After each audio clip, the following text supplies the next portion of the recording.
Hello students, in today's class we are going to learn about structure and function of nucleus. So nucleus was discovered and named by Robert Brown in 1833 in the plant cell and is recognized as a constant feature of all animal and plant cells. Certain eukaryotic cells such as the mature sieve tubes of higher plants and RBCs of mammalian cells do not contain nucleus. It is the largest organelle in eukaryotes. Prokaryotic cells lack nucleus and it is replaced by a nucleoid-like structure in prokaryotes. In mammalian cells, the average diameter of a nucleus is about 6 micrometers, occupying about 10% of the total cellular volume. Coming to the ultrastructure of the nucleus, it consists of the nuclear membrane or envelope, nucleoplasm, nuclear lamina, nucleolus, and chromosomes. Coming to the structure of the nuclear membrane, so you can see there are presence of two nuclear membranes, the outer and the inner nuclear membrane, and at locations these two membranes diffuse with each other, forming structures which is known as pore-like structure that will allow free movement of small molecules and will allow movement of large molecules through active transport process. So, the nuclear envelope encloses DNA within it. The outer nuclear membrane resembles endoplasmic reticulum. It also shows presence of ribosomes on its surface and is also continuous with the endoplasmic reticulum. These ribosomes can also synthesize proteins that will enter into the lumen of the nucleus, which is known as the perinuclear space. This lumen of the nucleus is continuous with the lumen of endoplasmic reticulum, hence the proteins that are synthesized by the ribosomes that enter into the lumen of the nucleus will then be processed in the endoplasmic reticulum.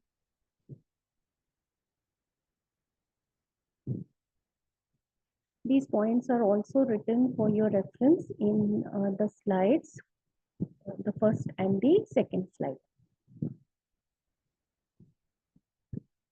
We will now discuss in more details about the nuclear lamina. So nuclear lamina basically is a structure, as you can see over here in yellow. These are the structures that provide a framework or a support to the nucleus, and they are fibrous proteins made up of subunits which are known as lamins. In case of mammals, there are 3 lamin genes present named as A, B, and C. These lamin proteins can associate with each other to form higher order structure. These can also interact with the chromosomes, and at the same time, these lamin proteins can bind to the inner nuclear membrane with the help of the receptors present on the inner nuclear membrane, such as emerin and lamin B receptor. This image shows the assembly of the lamin proteins. Here we can see a single polypeptide of lamin encoded by the lamin, one of the genes, A, B, or C. These often associate with other polypeptides encoded by other lamin genes, forming a dimer-like structure. These dimers can associate head to tail with each other, forming long polymers of lamins, and these polymers can associate with other such polymers, forming thick filament-like structures that forms the base for the lamin structures, forming the support system of the nucleus. Next, here we have the image of a nuclear pore complex. So these are specialized channels that are present on the nuclear envelope, known as nuclear pores. At locations where the nuclear pores are present, the outer and the inner nuclear membranes are fused, forming an integrate protein structure. This protein structure is made up of 30 different proteins, which are known as nucleoporins. The structure looks like a wheel-like structure. It is made up of 2 parallel rings Each ring is made up of 8 protein subunits. As you can see, these 8 protein subunits are connected to each other with a spoke-like structure that is also connecting to the central transporter. The central transporter is the one that is involved in movement of different molecules in and out of the nucleus through the central pore that is present within it. We can also see fiber-like structures that are extending on both sides of the nuclear membrane, extending from these proteins. The fibers that extend towards the nucleoplasmic side will form a basket-like structure of unknown function. The same points are mentioned on the slide for your reference. Next is nucleoplasm. So the space between that is enclosed by the nuclear envelope is filled with a semi-solid granular and a slightly acidophilic substance or a matrix, which is known as nucleoplasm. So it also encloses the genetic material, that is chromatin and nucleolus, that remains suspended in the nucleoplasm. So these DNA or the coiled thread-like structures, they often undergo condensation process to form a chromosome or a chromatin-like structure.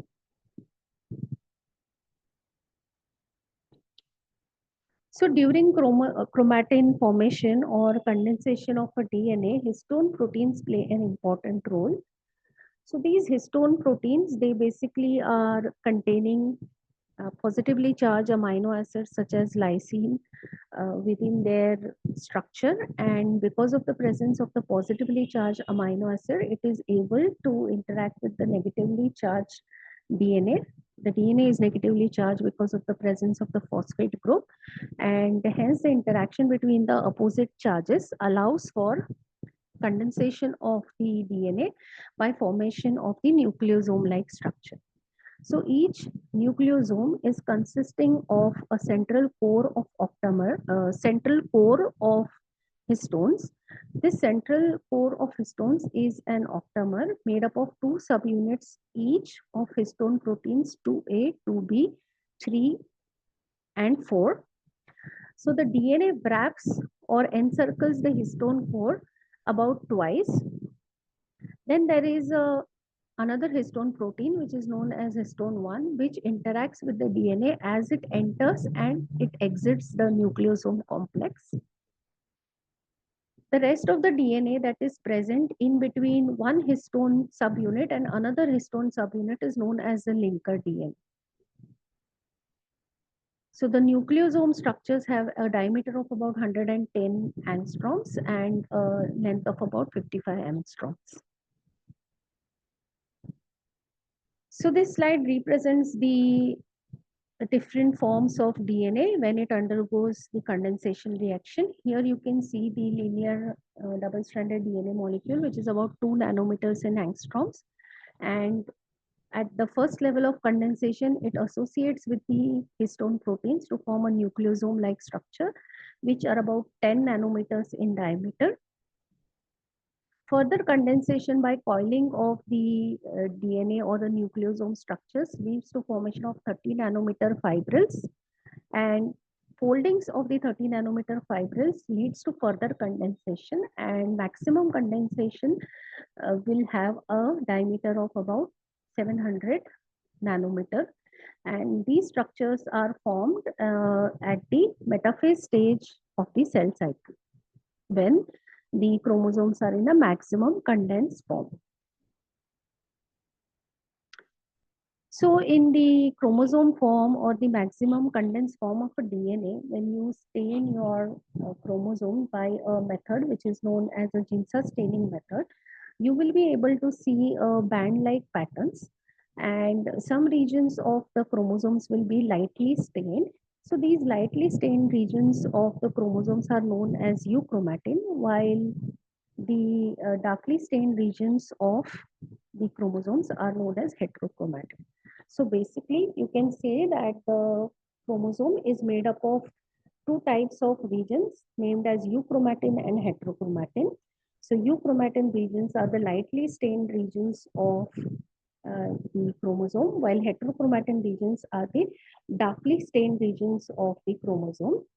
So the euchromatin regions are lightly stained because they are lightly packed, and this happens because they majorly contain structural genes, because of which they are often getting dissociated from the histones.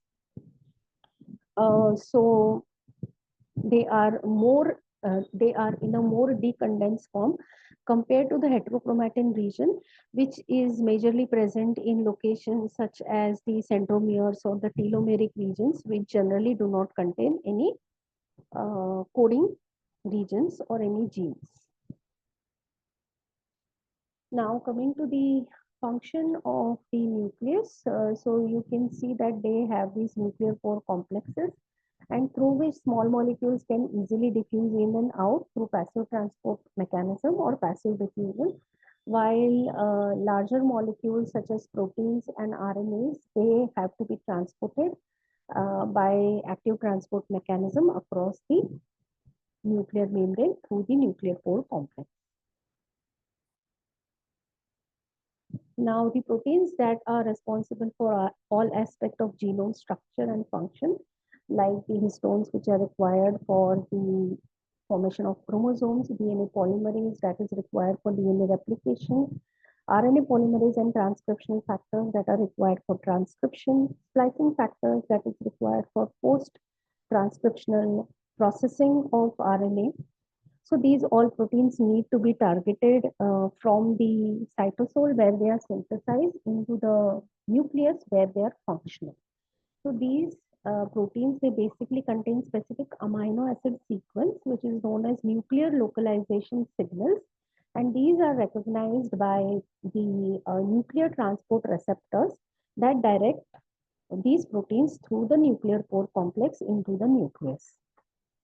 Then there are certain proteins and as well as RNA molecules which are also to be exported from the nucleus into the cytosol.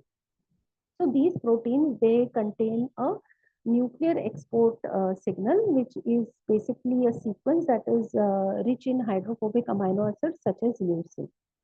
So like the nuclear localization signal, the nuclear export signals are recognized by receptors within the nucleus, which are known as exportins, and these direct the protein transport through the nuclear pore complex to the cytoplasm. Now, the last structure that is present within the nucleus is known as nucleolus. It is basically a prominent structure that is present in the eukaryotic nucleus, and it is recognized as a ribosome factory of the cell. So it is a region, basically a region of the nucleus where a lot of rRNA synthesis will take place by transcription process, and hence you will be able to see fibril-like structures containing DNA that is being transcribed. You can also see certain regions which are known as nuclear organizer regions, which is basically a stretch of DNA carrying multiple copies of ribosomal RNA genes. And these multiple rRNA genes are transcribed simultaneously. So this is an important example of repeated DNA sequences that carry the actual genetic information. So the nucleolus are not only the site of synthesis of ribosomal RNA, but also assembly of the ribosomal RNA into the mature ribosomes. These ribosomes are subsequently exported through the nuclear pore complex to the cytoplasm. So that's it about structure and function of nucleus. Kindly like, share and subscribe if you like the content. Thank you.